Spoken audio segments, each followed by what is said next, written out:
also that soon after that, he was put under house arrest here in Kisumu. But for the first 3 months, I was allowed to go and see him in Kisumu. Later on, I was barred from even walking on Taifa Road. Taifa Road is that road where his house is.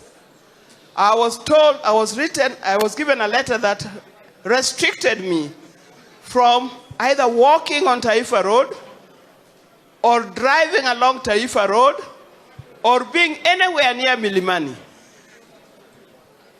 Those were the rules those days. Anybody could make a rule and that rule stood.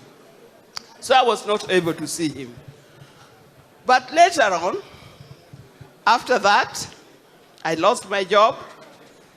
The first sacking, or the first retirement, 1988. Later on, he told me, don't worry about those people.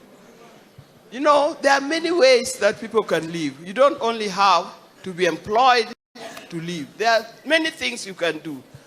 And he started training me on how to do other things.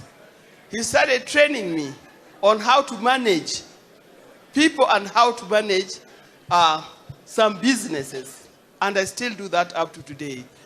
My greatest teacher that modeled me was Mzee Jaramogi Oginga Odinga. I know most of you ask, why weren't you modeled by your father? My father died when I was about 7 years old. So I grew up without a father.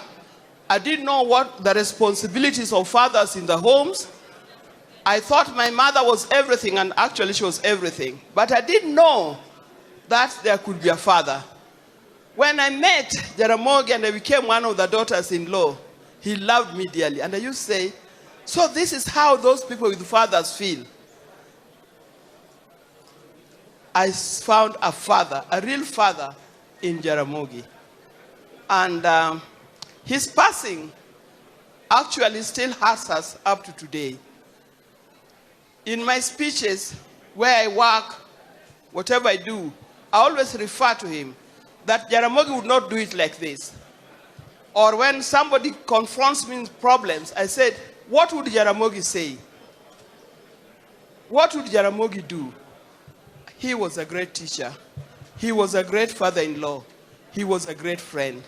And with those few remarks, we thank God and we pray to God to rest his soul in eternal peace. Thank you. Thank you very much, Min Peng.